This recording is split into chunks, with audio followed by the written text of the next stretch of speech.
Powered by the Montana Television Network. This is the 530 News on Q2, Montana's news leader. Hello and good Sunday evening, folks. Thank you so much for tuning into the Q2 Weekend News after the game. I'm Dustin Klemann. We're going to have news, weather, and a little bit of sports for you as well. With the warm front passing through today, it's causing some intense winds in certain areas of our region. We're going to have more on the Livingston and the high-profile vehicles that were strongly urged to get off the interstate. We go to weather now, perfect time, with Rob Griggs to talk a little bit about those issues that we saw. We were going to have a story for you from KBZK, our sister station in Bozeman, but okay. Well, we ran out of time, so we got to get to you about it. Here I am. I'm going to fill in all the gaps, like the gap wind and everything. Oh, already. Maybe KBZK's antenna got bent in the wind. You It never could be. know. You never know. Could be any number of those things. It's been a windy day. It has been. It has, and it's starting to die down a little bit in some parts of the state. Let me show you right now as we paint the map for you. We've got these returns for the Doppler satellite radar. It does not show the wind, but it definitely shows the progression of these storms and the showers moving from the west to the east. Now, let's cover it with the colors that tell us about the watches and warnings. As we drill in just a little bit closer here, you can see we've got a high wind warning for all of these counties in gold, and that includes our area as well as north of Cody, in through Cody. That's going to be in effect probably till around 8 or 9 o'clock tonight, and those winds can kick up to around 70 miles an hour, gusting at times. We also have a high wind watch just to the south of Billings. That is in effect this evening, and as we pull back again, we can show you once again that, well, I'll get to that in just a little bit. I'm going to get to it right now. Cade and Nico Munson have an adoption happening, and that's okay. Dustin, you can pull this out of the weather segment. Big adoption celebration day. I'll mention that again in a little bit, but you know, that was the good news. It wasn't all windy everywhere. You know what I mean? I know exactly what you mean. Thank you very much, Rob. We'll get back to the Munsons. We congratulate them as well. In other news tonight, the Human Rights Campaign Municipal Equality Index was recently released, and it ranks Billings one of the lowest scores of the 8 major cities in Montana for municipal laws and policies regarding LGBTQ equality protections. On a scale from 0 to 100, Billings scored 18 points, compared that with Missoula, who scored 100.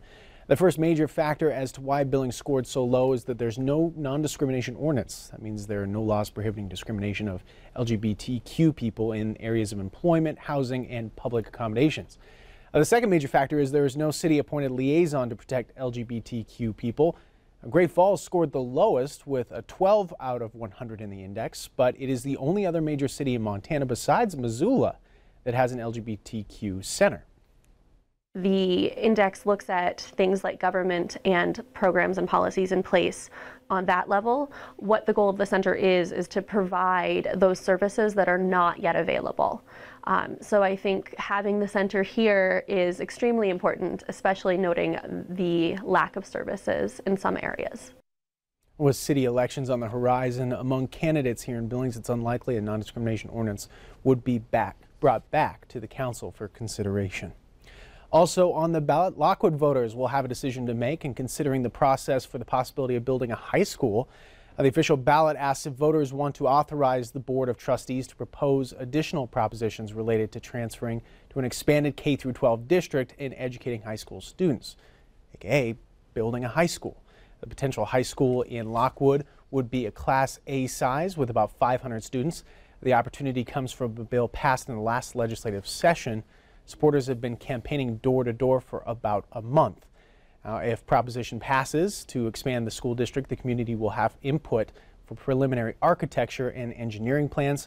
The board would ask voters within 2 years to consider a general obligation bond issue to pay for a new school. Again, mail-in ballots need to be turned into the Yellowstone County Elections Office by November 7th. You can tune in to KTVQ for all those results. As we make our way through Breast Cancer Awareness Month, one Billings woman is sharing her story of the importance of early detection. 47-year-old Christina McComas caught her breast cancer early enough, and she gets to skip chemotherapy altogether. She learned the importance of annual mammograms from her mother, who was a 28-year survivor. With the advancement of resources and expertise, McComas says it's something every woman needs to take advantage of. We have such amazing technology. And if we utilize that technology early and catch things early, it gives us so many more choices for how we're going to be treated based on our own lifestyles, our own personal preferences. Now you can hear Christina's full story. You'll want to tune in tomorrow during Montana This Morning with Victoria Hill. We'd also like to take the time to invite anyone battling breast cancer, survivors and caregivers to our annual Survivors Breakfast this Friday. I have to tell you, it's an amazing experience. We want you to come out here. The fun kicks off during Montana this morning at 6 a.m., goes until 7. We'll have food and prizes. Again, we're located downtown, 3203 3rd Avenue North. Again, we hope to see you there. Still ahead on the Sunday edition of the Q2 530 News, one of the most beautiful residents of Montana, FWP has more on these swans and their effort to restore breeding. And if we have time, we'll get to sports. Rockies men aim for a school's record 10th straight win. Highlights from one of the hottest teams in the country coming up. You're watching MTN News with Dustin Klemann. Storm Tracker weather with Rob Griggs. And sports with Casey Conlon. This is the 530 News on Q2, Montana's news leader.